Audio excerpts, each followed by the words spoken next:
Eu não posso ver um homem andando atrás de mim na rua que eu atravesso. Sempre. Tem muitas mulheres que nos dizem, eu cheguei na porta da delegacia, eu voltei, não tive coragem de entrar. Meu maior medo é isso, né? Sair na rua e ser vítima de estupro. Porque o bem mais precioso dela não é a sua essência, é o seu corpo, é a sua vagina, é o seu, pior ainda, é o seu ímã. A violência contra a mulher, ela se manifesta de várias formas na nossa sociedade e, infelizmente, todas as mulheres passam por essa violência durante a vida. Minha avó materna eu não conheci e nem a minha mãe conheceu direito, porque ela faleceu quando tinha 27 anos apenas, grávida do 5º filho. E a questão é justamente que ela estava tentando abortar esse 5º filho, que seria o próximo, né, depois da minha mãe, de todas as formas. Só que assim, ninguém falava muito sobre isso. A minha mãe até poucos anos atrás não sabia do que a minha avó tinha falecido, porque havia um ou outro boato. E é muito foda esse silenciamento que acaba acontecendo não só em relação ao aborto, ou em relação à morte ou à violência doméstica, porque a minha avó, ela apanhava do meu avô muito, ela era muito maltratada por ele e simplesmente não aguentava mais aquilo, ela não aguentava também mais estar grávida, não aguentava mais o fato de colocar outra criança para sofrer no mundo. Eu passei por um relacionamento que de cara não foi abusivo, mas aos poucos se tornou. Eu era privada de fazer algumas coisas que eu gosto, até que um dia que a gente realmente terminou. Durante esse tempo, ele passou por uma revolta muito grande de rejeição e chegou até me perseguir. Ele mora em outra cidade e chegou a vir até aqui para Canoas. E aí teve um dia que eu estava aqui na Ubra, ele já sabia que eu fazia um curso aqui, e aí ele estava aqui, ele apareceu aqui. E aí eu estava indo para casa e eu vi que ele estava caminhando na minha frente, em direção à minha casa também. Aí ele cruzou a rua e ficou esperando até eu cruzar a rua também. Então ele foi me acompanhando assim aos poucos, até que eu cheguei em casa. E isso se repetiu mais algumas vezes e eu sentia muito medo de vir para cá, de sair de casa e encontrar com ele. A violência contra as mulheres começa sempre com a violência psicológica, né? São as críticas, a forma de desvalorizar essa mulher, seja no trabalho, seja enquanto mulher, enquanto mãe, enquanto dona de casa. Né? A violência psicológica começa por aí. Até vai as ameaças, aí vai a agressão. Eu sempre gosto de fazer uma dinâmica que é bem interessante. A violência, ela começa, o ciclo de violência, ela começa se eu colocar esse papel aqui e a pessoa chegar, o companheiro chegar e dizer, não, mas eu não quero que fique aqui, eu quero que fique aqui. E começa a discussão. Até que vem a ameaça, os palavrões e a agressão. Quando a pessoa explode, diz tudo o que quer, ameaça, agride, aí vem o chamado lua de mel. Eu não queria agredir, eu não queria fazer, eu não vou fazer mais, até que daqui a pouco começa tudo de novo. Quando isso acontece, existe um ciclo de violência doméstica, essas pessoas têm que ser tratadas, têm que ser cuidadas. Porque se isso não acontecer, vai acontecer o que hoje nós vimos aí nos dados, o feminicídio contra as mulheres. Que se tu pegar o mapa da violência de 2015, que está no site, o que vem acontecendo de violência contra as mulheres é assustador. E as mulheres negras, cresceu 54% os feminicídios. Mas as mulheres negras podem estar sofrendo mais porque elas já sofrem uma discriminação racial para chegar até os serviços. Imagine para dar conta daquele processo que ela precisa, né? infelizmente, quando chegam até o nosso serviço, essas mulheres já vivenciaram uma série de violências, né? Então elas são violências às vezes continuadas, a maior parte das vezes, e essa mulher ela vai se dar conta de que ela está numa situação de violência por algumas circunstâncias, né? Então normalmente não é a primeira vez que ela sofreu violência que ela vai buscar ajuda, ou mesmo que ela vai reconhecer que está vivenciando uma situação de violência. Então, violências psicológicas, como xingamentos, como restrição à liberdade, cuidar com a roupa que vai usar, cuidar, né, quais são as pessoas que tu vai conviver. Muitas vezes essas formas de violência, que é a chamada violência psicológica, muitas vezes essas mulheres nem reconhecem como uma situação de violência. E aí, às vezes, quando passa para a violência física, quando há situações onde envolve agressões que marcam esse corpo dessa mulher, é um momento que é mais facilmente identificado como situação de violência, né? E isso também não só para as mulheres que sofrem, mas da sociedade de uma forma geral, né? Quando a gente vai ver, por exemplo, as campanhas de violência contra as mulheres, às vezes as campanhas elas trazem um olho roxo, né? Ou seja, se cria todo o imaginário de que violência contra as mulheres é quando a gente tem marcas no corpo, né? E a Lei Maria da Penha vai dizer que não, né? A restrição à liberdade, a restrição, por exemplo, de uso de método contraceptivo, que seria uma violência sexual, tudo isso são formas de violência contra a mulher, não só aquela que vai afetar o corpo dessa mulher. Tu vai à delegacia tentar denunciar. Tu é tratada como se fosse culpada.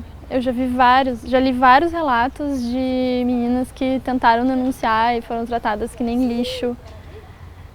Ou até mesmo pior que isso, a sensação delas era de que elas tinham culpa, e isso a gente já sente o tempo inteiro. A gente já sente culpa o tempo inteiro por ser mulher, ou, por exemplo, sofri assédio na rua era porque eu estava usando uma roupa decotada ou um short curtinho demais. E assim, em nenhum dos momentos em que eu sofri assédio, eu estava usando um shortinho curto demais, ou eu estava usando um decote, ou estava com alguma roupa considerada provocante. Eu já fui assediada com um moletom, sabe? É absurdo isso. Quando eles querem assediar, eles assediam, não importa a roupa que tu está vestindo. E isso é uma coisa que a sociedade ainda não entende. As mulheres muitas vezes vivem 10, 15, 20 anos e só percebem que elas são vítimas quando tu diz o que é violência. Violência sexual, violência física, violência patrimonial, violência psicológica, violência, todas as formas de violência. O assédio moral no trabalho, nos espaços, né? Quando tu explica como é que se dá essa forma de violência, as mulheres têm um choque. Mas eu vivo isso a vida toda e não sabia que era violência. Ainda hoje, parece que todo mundo sabe, mas as pessoas não sabem. E é também muito difícil dessa mulher romper esse ciclo de violência, porque imagina, uma mulher ter coragem de romper com aquela relação de 5, 10, 15 anos, a pessoa que ela ama, amou ou ama, porque ninguém vai viver com uma pessoa porque é mal. A pessoa se transforma ao longo do tempo, né? Mas o quanto é difícil romper com aquela pessoa que é o pai dos filhos, que é o companheiro de anos, e quantas coisas ela tem que romper, ela tem que mudar totalmente a vida dela, né? Tem que romper com várias referências afetivas, familiares, para poder romper com aquele ciclo de violência, né? E quando ela decide chegar numa delegacia, e esse é o nosso maior desafio hoje, enquanto PLP, enquanto TEMES, é fazer com que os serviços funcionem adequadamente, que respeite as mulheres, que tenham sensibilidade de acolher essas mulheres e cumprir o seu papel, que é dar esse apoio, que é fazer um processo bem feito, porque tudo começa num boletim de ocorrência policial. Se o boletim começar errado, o processo dá errado. Isso nós já aprendemos. E essa mulher chegar numa delegacia, na frente de todo mundo, porque não tem um espaço adequado para essa mulher ser ouvida, tem que ter coragem. Chegar ali e falar para um estranho tudo que ela sofreu, é como se ela está falando de alguém que vive com ela há anos, que tem uma relação pessoal com ela há anos. Então a nossa luta hoje, no dia a dia, é cobrar que os serviços funcionem e funcionem adequadamente. E infelizmente, a gente ainda não atingiu esse objetivo, porque tem pessoas nos serviços que tratam muito bem, que cumprem o seu papel muito bem, mas ainda temos vários profissionais que se acham no direito de desrespeitar, de criticar, ou dizer, volta para casa. Quem sabe tu dá um chazinho, toma um chazinho e se acalma. A gente enfrenta isso. Penso que um dos marcos da legislação é a Constituição Federal de 88, né, onde a gente vai ter lá a garantia de uma igualdade para homens e mulheres, né, e também uma garantia de que é dever do Estado a proteção dessas mulheres e dessas pessoas que vivem nas suas famílias, enfim. Então tem lá todo um artigo que vai falar em relação à proteção à família, mas também em relação à violência.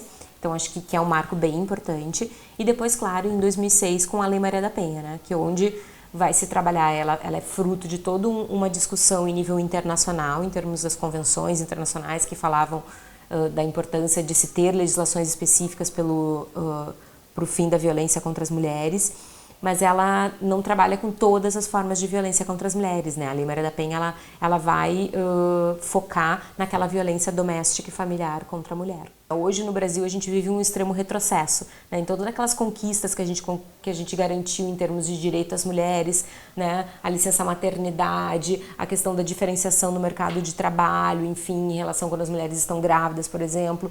Então hoje, com esse recrudescimento e com essa pauta fundamentalista e também de capitalista, assim eu diria, né, a gente vem perdendo uma série de direitos. A Lei Maria da Penha é a terceira melhor lei do mundo. Imagine, a melhor lei do mundo. O que nós precisamos é de servidores e servidoras, pessoas que fazem cumprir a lei com sensibilidade, com respeito e com vontade de fazer melhor. O dia que essas pessoas entenderem a importância do papel deles, com certeza a lei ela vai romper com os ciclos de violência contra as mulheres, né? Nós precisamos de mais casas, abrigos, casa de passagens, para que essa mulher possa ter um lugar seguro enquanto ela está fazendo o seu processo, enquanto ela está decidindo as divisões de bens, a guarda dos filhos, enquanto esse agressor está sendo responsabilizado, né? Então nós precisamos de mais centros de referência, realmente com a equipe multidisciplinar, que é uma psicóloga, uma assistente social e um advogado, para cuidar do processo dessa mulher. Nós precisamos dos serviços qualificados. E hoje a gente vive um retrocesso na sociedade, um retrocesso nas políticas públicas para as mulheres, com esses governos, desgovernos que estão aí, que é assustador. Nós só estamos perdendo direitos que a gente lutou e conquistou, e agora estamos perdendo novamente, porque os governantes que estão aí são pessoas machistas, preconceituosas, racistas e homofóbicos. Então eles jamais vão respeitar os direitos das mulheres. O espaço da mulher é mínimo, né? No momento que o homem está no centro, em que o homem faz tudo, em que o homem é sempre aquele que pode fazer tudo, a mulher acaba tendo que assumir o papel de submissão, ela tem muito que ceder sempre, ao passo que o homem sempre é aquele que impõe, é aquele que dita as regras, e a mulher simplesmente tem que aceitar. Apesar das mulheres hoje saírem de casa, hoje poderem ter acesso a estudar, que nem sempre foi assim, né? As mulheres, por um determinado período histórico, mesmo no Brasil, não podiam nem estudar, não podiam sair para trabalhar, eram aquele lugar do doméstico exclusivamente, né? Claro que a gente está falando aqui, e aí quando a gente vai pensar as mulheres negras, já é um pouco diferente, né? As mulheres negras vão ter sempre esse outro lugar do trabalho, enfim, né? Mas ainda assim, esse ingresso das mulheres no mercado de trabalho, ele ainda se dá de forma desigual. E como é que a gente vai ver isso, né? Essas mulheres, elas assumem os postos normalmente menos privilegiados, os postos onde tem menor remuneração, os postos de trabalho onde estão muito mais voltados para a questão do cuidado, né? E além disso, ainda assim, mulheres que exercem a mesma função numa mesma empresa que um homem, muitas vezes recebem salários diferenciados em relação aos homens. Então ainda é um grande desafio, né? Essa discriminação em relação às mulheres, né? Essa potência, essa diferenciação de que um homem tem melhores condições de trabalho porque ele não tem filho, porque ele não vai adoecer, que ele não vai precisar levar, né? Se o filho ficar doente, não é ele que vai levar na escola.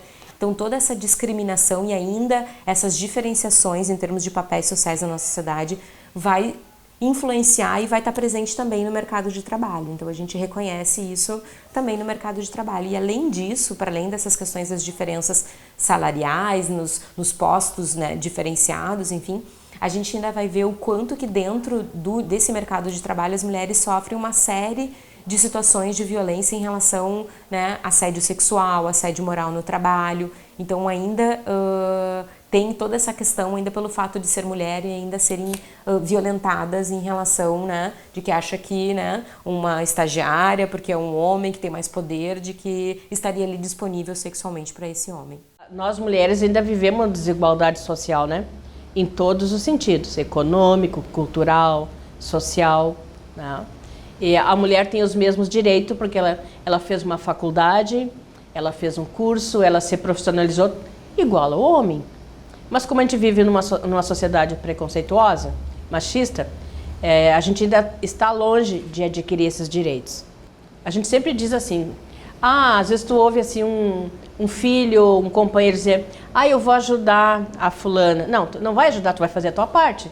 Tu usa o mesmo banheiro, tu come a mesma comida, tu usa o mesmo prato, então tu vai lavar a louça, tu vai limpar a casa, tu vai arrumar a casa, porque tu não está fazendo um favor, tu vive no mesmo teto, então tu não está ajudando, tu está compartilhando a atividade doméstica. Então essa coisa de dizer, eu ajudo a minha mãe, ajudo a minha companheira, a minha namorada, não, tu não está ajudando, tu está fazendo a tua obrigação, não é mais do que isso, né? Então, e a mulher sempre teve essa dupla, tripla jornada de trabalho, porque trabalha, estuda, cuida da casa, dos filhos e ainda muitas vezes faz serviços voluntários, é ativista em algum lugar, em alguma atividade. Então, a mulher faz 500 coisas. A gente estruturou, infelizmente, a nossa sociedade nessas diferenciações de homens e mulheres, né? Na sociedade patriarcal. Né? E a gente avança um pouco no sentido dessas mulheres conseguirem garantir acesso a alguns lugares que antes não se tinha, como a política, ao mercado de trabalho, a educação, mas esse acesso ainda não está igualitário em relação aos homens. Ainda que as mulheres estejam saindo para o trabalho, elas continuam tendo que trabalhar mais dentro de casa. Então, aquilo que a gente chama da tripla jornada de trabalho é exatamente isso, né? Elas têm a mesma jornada de trabalho, né, fora de casa, mas dentro de casa os homens não compartilham essa jornada doméstica, né, desse cuidado doméstico, da casa, dos filhos. Então, essas mulheres seguem sendo sobrecarregadas. Uma pesquisa que é super interessante, que demonstra um pouco isso, é uma pesquisa que falava um pouco, acho que é do IBGE, se eu não me engano, sobre o uso do tempo e vai falar o quanto que as mulheres têm bem menos tempo de lazer do que os homens. Exatamente por conta disso, de que as mulheres, para estarem em melhores condições salariais, elas precisam ter uma jornada de trabalho muito maior e ainda assim dentro de casa também essa jornada de cuidado doméstico, enfim, também ainda é muito maior em relação aos homens. Esse não é o tipo de sociedade que eu quero viver, sabe? Simplesmente a mulher deveria ter o mesmo espaço que o homem. O que a gente tem que fazer para mudar essa sociedade machista que a gente vive é trabalhar a reeducação dos nossos, começando lá em casa, que é o mais difícil, gente. Então, se a gente aplicasse o que a gente já definiu que deveria ser feito no Brasil, talvez a gente já teria avançado e já teria conseguido produzir um enfrentamento de uma forma bem adequada. Trabalhar também com a responsabilização desses agressores, que também é importante, né? Responsabilização e reflexão sobre o papel deles, né? De que a gente precisa construir uma masculinidade ou homens diferentes do que a gente tem construído nessa sociedade, né? A gente não pode pensar isoladamente o enfrentamento à violência se a gente não pensa em todo o acesso a direitos de uma forma geral, porque uma mulher que não tem acesso ao mercado de trabalho, que não tem uma unidade habitacional, quando ela tem uma questão de vulnerabilidade, quando ela não tem acesso à educação infantil para os seus filhos, ela não vai conseguir romper com essa situação de violência. Então, a garantia dos direitos de uma forma geral para as mulheres também é uma essencial para que ela possa romper com a situação de violência. Que as pessoas deveriam se tratar como pessoas acima de tudo.